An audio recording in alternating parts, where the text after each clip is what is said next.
Hello everyone, उम्मीद है आप सभी अच्छे होंगे। काफ़ी लोगों का मैसेज आ रहा था कि आप हिंदी में भी वीडियो बनाइए, कई वर्ड होते हैं हम समझ नहीं पाते पंजाबी में। लार्जर ऑडियंस की तरफ जाने के लिए मैंने सोचा कुछ हिंदी में भी वीडियो बनाऊं। आज का टॉपिक है हमारा कॉन्फ्लिक्ट का। कॉन्फ्लिक्ट को समझने से पहले हमें एक वर्ड समझना पड़ेगा, ओवर थिंकिंग। ओवर थिंकिंग एक लेमैन वर्ड है और एक मतलब नॉर्मल बातों में हम काफी चीजों को जनरलाइज कर देते हैं ओवर थिंकिंग में। फॉर एग्जांपल कॉन्फ्लिक्ट हो या कुछ हो, काफी चीजों को ओवर थिंकिंग के स्लैब के अंडर ही डाल देते हैं। लेकिन अगर हम आज कॉन्फ्लिक्ट पढ़ लेंगे तो मोस्टली ओवर थिंकिंग कवर हो जाएगी उसमें, और आपको उसको सॉल्व करने में भी इजी हो जाएगा। क्योंकि जब हम अपनी प्रॉब्लम को समझ लेते हैं तो उसको सॉल्व करना इजी हो जाता है। फॉर एग्जांपल आपका कोई दुश्मन है, अगर आप समझ लोगे कि आपके दुश्मन की खासियत क्या है और उसकी कमी क्या है तो उसको हराना आसान हो जाएगा। यही होता है जब हम किसी टॉपिक कोई प्रॉब्लम को बारे में नॉलेज इकट्ठी कर लेते हैं। सबसे पहले कॉन्फ्लिक्ट होता क्या है? जब हमारे दो मोटिव साइकोलॉजी के भाषा में ऑपोजिट डायरेक्शन या आपस में टकराव हो जाता है उनका, तो हम डिसाइड नहीं कर पाते कि हम किधर जाए। जब हम डिसाइड नहीं कर पाते तो हम फ्रस्ट्रेशन से भर जाते हैं, उसको ही कॉन्फ्लिक्ट कहते हैं। मोटिव होता है कि एक गोल, एक डायरेक्शन, एक पर्पस के किसी चीज को अचीव करने के लिए। जब वो ऑपोजिट डायरेक्शन में या अपने टकराव उनको हो जाता है तो वो हम डिसाइड नहीं कर पाते कि हमने जाना किधर है। तो यही है कॉन्फ्लिक्ट। कॉन्फ्लिक्ट ऐसा नहीं है कि ये कोई नई टर्म है।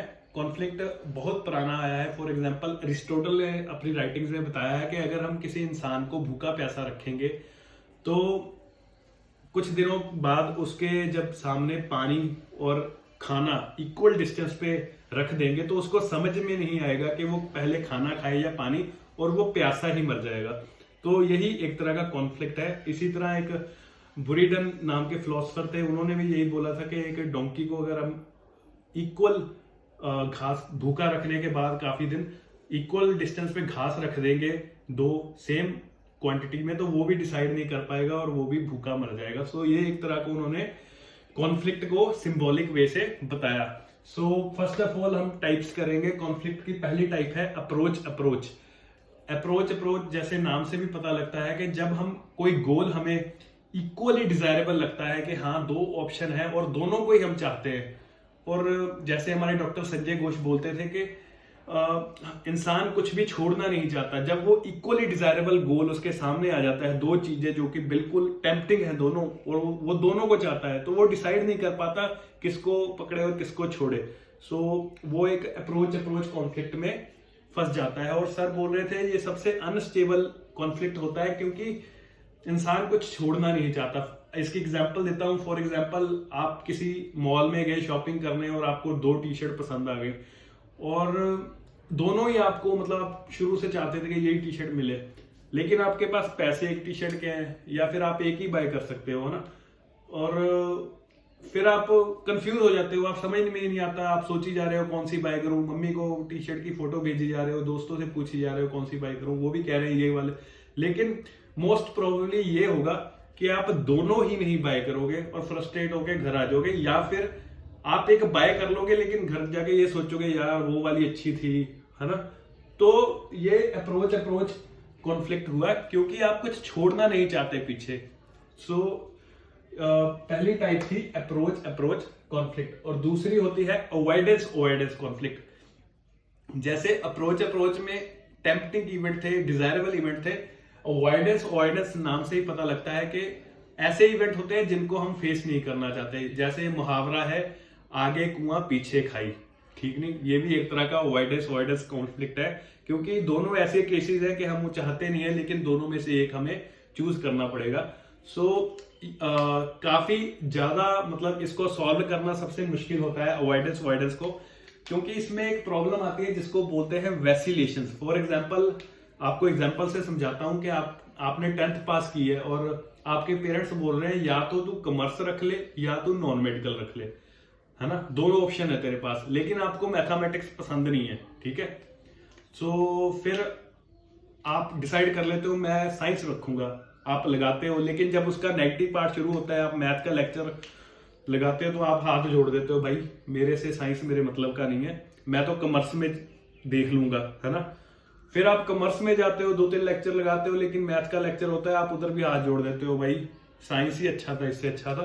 तो आप एक साइकिल में फंस जाते हो, फिर से साइंस की तरफ जाते हो, फिर से मैथ की तरफ जाते हो, फिर से साइंस की तरफ। तो आप एक सर्कल में फंस जाते हो, इसको सर्कल को हम वैसिलेशन बोलते हैं, और आप डिसाइड नहीं कर पाते और फ्रस्ट्रेशन से भरते जाते हो। तो इसमें सॉल्व करने के लिए कई बार बंदा एक और भी कर देता है, वो उस चीज से ही साइकिल से भागने की कोशिश करता है। जैसे वो घर से ही भाग गया बच्चा, यार मैंने रखना नहीं है, मैं तो घर से भाग, लेकिन उसके फिर और भी ज्यादा कॉन्सिक्वेंसेस उसको फेस करने पड़ते हैं। या फिर वो ऐसे सोचने लग पड़ता है कि बचपन का टाइम अच्छा था, वहां कोई कॉन्फ्लिक्ट नहीं था, या फिर मन में ऐसी इमेज बनाता है कि ऐसी दुनिया हो जहां कॉन्फ्लिक्ट ना हो। तो ये था अवॉइडेंस कॉन्फ्लिक्ट। इसको सॉल्व करना सबसे मुश्किल माना जाता है। उसके बाद आता है अप्रोच अवॉइडेंस। अप्रोच अवॉइडेंस ऐसा है कि एक गोल है, उसके पॉजिटिव पार्ट्स भी है, उसके साथ नेगेटिव पार्ट भी बराबर के हैं, तो आपको समझ में नहीं आ रहा कि मैं इसको चूज करूं या ना करूं। फॉर एग्जांपल, आपको कोई चीज खाने में पसंद है, या फिर और भी एक एग्जांपल हो सकती है, या फिर जैसे आपको कॉफी बहुत पसंद है और आपको पता है कि आप कॉफी सेंसिटिव हो, अगर आपने 5-6 बजे कॉफी पी ली तो आपको नींद नहीं आएगी। लेकिन आपका कोई दोस्त आता है, वो पूरा अच्छी कॉफी लेके आता है, कहता है यार तेरे लिए लेके आया हूं, लेकिन आप अभी चक्कर में पड़ गया, आपको कॉफी तो बहुत पसंद है, वो उसका पॉजिटिव पार्ट आपको अट्रैक्ट कर रहा है, लेकिन नेगेटिव है कि आप सोच रहे हो यार पी ली तो रात भर नींद नहीं आएगी। तो एक पल आप जा रहे हो गिलास की तरफ, यार पी लेता हूँ, एक घूंट पी लेता हूँ, लेकिन फिर आपको याद आता है यार पिछली बार नींद नहीं आई थी। तो इसमें भी वैसिलेशन में आप फंस गए। कभी आप कह रहे हो कि यार मैं पी लेता हूँ, नहीं पी लेता हूँ, और आप डिसाइड नहीं कर पा रहे, है ना। और इसमें जैसे आप जॉब की भी एग्जांपल दे सकते हो। आपका कोई बॉस है, आपको जॉब पैसे तो चाहिए, लेकिन आपका बॉस बहुत गलत है, वो आपको बहुत गलत तरीके से ट्रीट कर रहा है, तो आपको समझ नहीं आ रहा मैं जॉब छोड़ूं के रखूं। तो इसमें इंसान ऐसा होता है कि बंदा गोल या तो बहुत स्लोली अचीव करता है ना, अचीव कर तो लेता है लेकिन बहुत स्लोली अचीव करता है, या बीच में छोड़ देता है, या फिर जब तक गोल अचीव नहीं करता वो फ्रस्ट्रेशन से भरा ही रहता है, एक डिस्कंफर्ट उसमें लगा ही रहता है, क्योंकि पॉजिटिव पार्ट तो उसको अट्रैक्ट कर रहा है, लेकिन उसका साथ में नेगेटिव पार्ट उसको रिपेल भी कर रहा है। सो ये था अप्रोच अवॉइडेंस कॉन्फ्लिक्ट।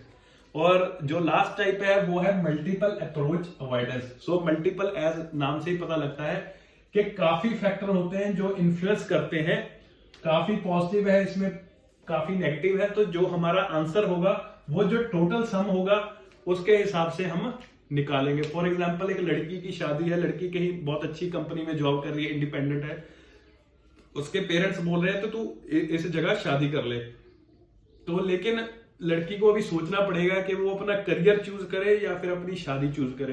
तो वो प्लस माइनस काफी देख रही है, अगर शादी कर लूंगी तो एक अच्छा रिलेशनशिप मिल जाएगा, अपनी ऑफस्प्रिंग को जन्म दे पाएगी, और कुछ जितने भी बेनिफिट हो देखेगी। लेकिन वो नेगेटिव पॉइंट भी देख रही है, मैं डिपेंडेंट हो जाऊंगी, मेरे को जॉब छोड़नी पड़ेगी, फिर चाहे ना मिले, है ना। सो फिर वो कॉन्फ्लिक्ट में फंस गई कि मैं अभी शादी करूं कि ना करूं, है ना।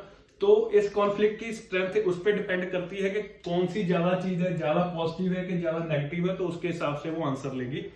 और इसी तरह ये कॉन्फ्लिक्ट, ये था मल्टीपल अप्रोच मल्टीपल अवॉइडेंस। सो ये थी हमारी मतलब ये टॉपिक था। तो इसको सॉल्व करने के लिए, जैसे मैंने सर हमारे बोलते थे कि भाई एक बारी डिसीजन ले लिया तो बाद में सोचो मत के ऐसा कर लिया ना, ये अगर मैंने ऐसा कर लेना था तो ऐसा अच्छा हो जाता, है ना। तो एक बारी डिसीजन लेके ऐसा सोचो मत। और जैसे अप्रोच है तो यही सोचो कि अगर मैं वो भी ले लेता तो सेम ही होना था, कोई ऐसा उसमें ज्यादा फर्क नहीं पड़ना था। तो ये था हमारा कॉन्फ्लिक्ट का टॉपिक। सो होपफुली आपको वीडियो अच्छी लगी होगी और कुछ नया सीखने को मिला होगा। Thank you so much.